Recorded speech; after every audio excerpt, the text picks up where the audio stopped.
18वें अध्याय के 19वें श्लोक में भगवान ने 3 प्रकार का ज्ञान, 3 प्रकार का कर्म और 3 ही प्रकार का कर्ता, इनका विवेचन कर रहे हैं।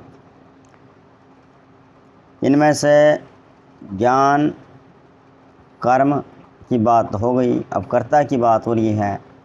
कर्ता ही कर्मों से बनता है, न तो ज्ञान बांधने वाला है और न ही कर्म बांधने वाला है, कर्ता ही बने। कर्ता की बात हो रही है, जिसमें 26वें श्लोक में हमने सुना कि सात्विक कर्ता संसार की वस्तुओं के संग से अपने को नहीं जोड़ता। जैसे कि मैं संसार के धन से धनी हूँ या बड़ा कुटुंब वाला हूँ, मैं ऐसा हूँ, मैं बड़ा हूँ, मैं छोटा हूँ, इस तरह से नहीं मानता।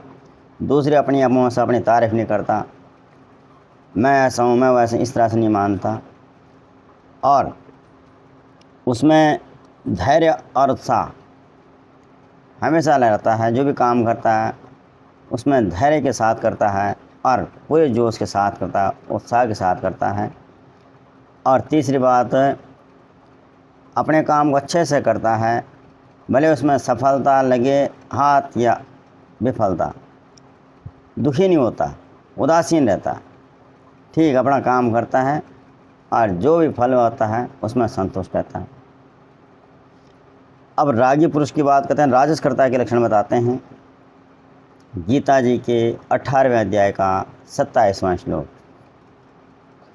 रागी कर्म फल प्रैप्सुर्लुब्धो हिंसात्मको अशुचि हर्ष शोकान्वितः कर्ता राजसः परिकीर्तितः।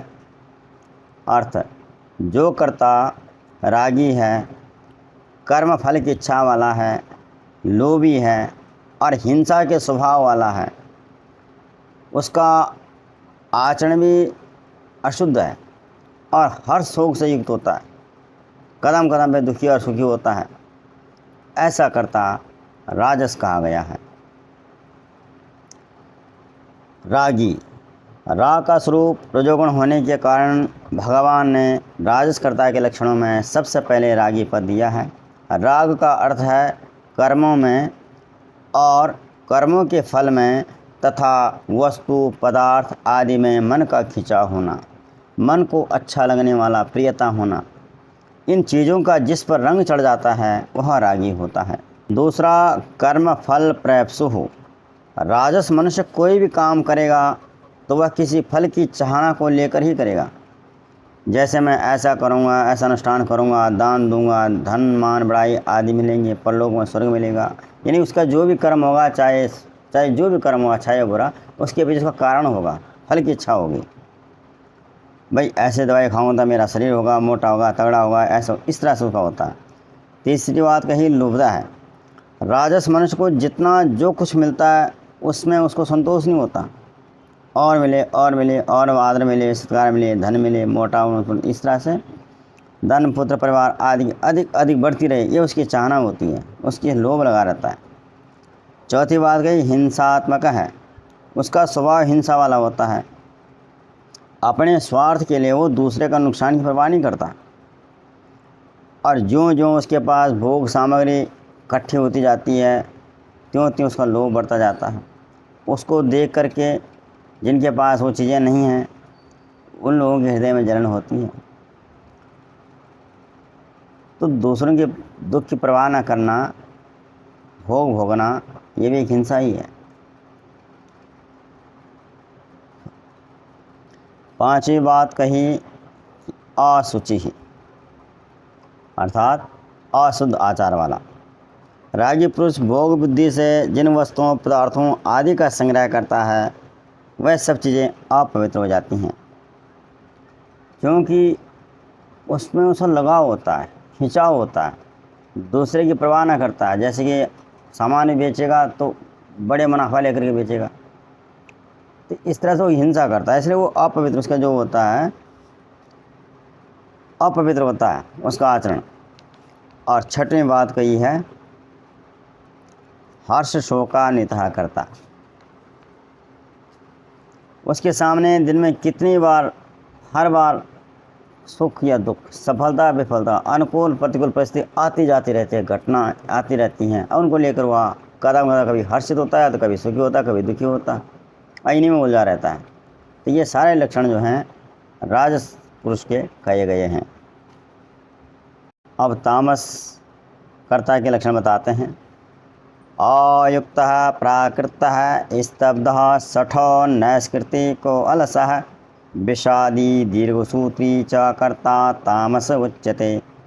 जो कर्ता असावधान है, अशिक्षित है, ऐंठ अकड़ वाला है, जिद्दी है, और जो उसका उपकार करता, उसका भला करता, उसका भी अपकार करने वाला है, आलसी, विषादी और दीर्घसूत्री है, ऐसा करता तामस कहा जाता है, अयुक्त है।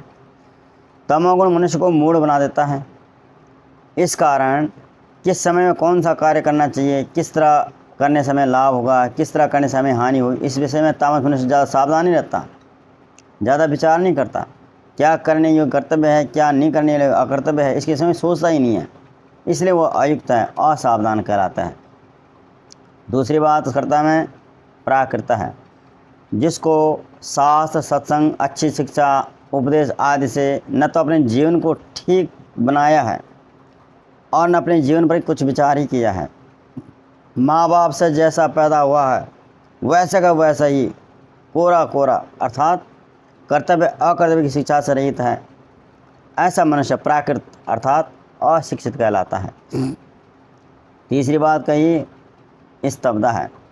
तमोगुण की प्रधानता के कारण उसके मन, वाणी और शरीर में अकड़ रहती है, इसलिए वह अपने जहाँ भी रहता है, घर में, वर्ण आश्रम में, कहीं भी, तो बड़े बूढ़े, माता पिता, गुरु, आचार्य आदि के सामने कभी झुकता नहीं है, विनम्र नहीं रहता। वह मन, वाणी और शरीर से कभी सरलता, नम्रता का व्यवहार नहीं करता, बल्कि कठोर व्यवहार करता है। ऐसा मनुष्य स्तब्ध अर्थात ऐंठ अकड़ वाला कहलाता है। चौथी बात कही छठा है।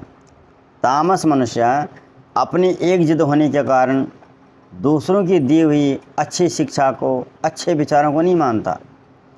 उसको तो मूढ़ता के कारण अपने ही विचार अच्छे लगते हैं, अपनी बात को पकड़े बैठ रहता है, इसलिए वह सट, दूसरे की बात को नहीं सुनना चाहता, इसलिए वह सट अर्थात जिद्दी कहलाता है। और पांचवी बात कही अनैष्कृतिक है, जिनसे कुछ उपकार पाया है उनका भी प्रत्युपकार करने का जिसका स्वभाव होता है वह नैष्कृतिक कहलाता है। भाई माँ बाप, गुरु, शिक्षा, जब सबका हम पर उपकार होता है तो उनका भी मान कर लेता है, उनकी बातें ना मान करके, उनका तिरस्कार करके। तामस मनुष्य दूसरे से उपकार पा करके भी उनका उपकार नहीं करता, बल्कि उनका अपकार ही करता है, इसलिए वह अनैष्कृतिक कहलाता है। और छठी बात कहिए आलसा, अपने वर्ण आश्रम के अनुसार आवश्यक जो भी कर्तव्य कर्म हैं उनके प्राप्त हो जाने पर भी तामस मनुष्य को मूढ़ता के कारण वह कर्म करना अच्छा नहीं लगता, बल्कि संसार की निरर्थक बातों को पड़े पड़े सोचते रहना, नींद में पड़े रहना अच्छा लगता है, इसलिए उसे आलसी कहा गया है। सातवीं बात कही है विषादी। यद्यपि तामस मनुष्यों में यह विचार होता ही नहीं है कि कर्तव्य क्या है, अकर्तव्य क्या है, तथा नींद, आलस और प्रमाद आदि में मेरी शक्ति का, मेरे जीवन का, मेरा समय बर्बाद हो रहा है, दुरुपयोग हो रहा है उसका, अच्छे मार्ग से और कर्तव्य से च्युत होने के कारण उसके भीतर स्वाभाविक एक दुख, अशांति होता है, अशांत होता रहता है, इसलिए उसे विषादी कहा गया है। क्यों? पढ़े पढ़े निशा बैठा रहता है तो भीतर से खिन्न रहता है, प्रसन्नता नहीं रहती, काम करने वाला तो काम में उलझा रहता है, चाहे वो सात्विक हो चाहे राजस हो। सात्विक तो रहता ही है, राजस भी काम में उलझा रहता है तो सुख दुख में लगा ही रहता है, लेकिन स्थिर रहता है। नहीं, तामस मनुष्य तो बैठे बैठे, निठला बैठे बैठे भीतर से ही दुखी रहता है। और आठवीं बात कही दीर्घ सूत्री। कोई भी काम करेगा तो बोले फिर कर लेंगे, छोड़ो ना, काहे की जल्दी है, फिर कर लेंगे, फिर कर लेंगे, इस तरह से वह सोचता रहता है। ये सब लक्षण जो हैं तामसकर्ता के बताए गए हैं 8 लक्षण। कौन कौन से? अयुक्त है, प्राकृत है, स्तब्ध, सठ, नैष्कृतिक, अलस है, विषादी, दीर्घसूत्री। ये 8 प्रकार के लक्षण तामस मनुष्य के बताए गए हैं। इन तीनों कर्ताओं में सात्विक कर्ता जो भी कर्म करता है लोक मर्यादा को ध्यान में रख करके और दुनिया को भले के लिए करता है, अपने लिए कुछ नहीं करता। जो भी करता है मान कर करता है, चाहे वो दान देता है या अच्छे काम करता है, उसके दूसरे के भले के लिए होता है और कहीं से भी अपने को बड़ा मान करके नहीं करता। राजसी मनुष्य अपने को लेकर करता है, उसका जो भी काम होगा बदले में कुछ ना कुछ चाहिए होता है उसको, कुछ ना कुछ। कोई दान भी देगा तो अपने तारीफ के लिए, सर्व लोग वगैरह के लिए, जो भी करता है बदले में व्यापार की तरह काम करता है। और तामस करता सिर्फ अपने शरीर तक ही सीमित है, उसको दूसरी परवाह नहीं होता, आगे पीछे की चिंता नहीं होती है। एक पशु की तरह अपने से मतलब है। जैसे आप देखिए ना, बंदर होते हैं, बंदर अपने बच्चों को खाना डाल दिया जाएगा तो उस बच्चे से खाना छीन करके खुद ही खा लेता है, परवाह नहीं करते इसको भी चाहिए। ठीक ऐसे करता होते हैं सात्विक, राजस और तामस।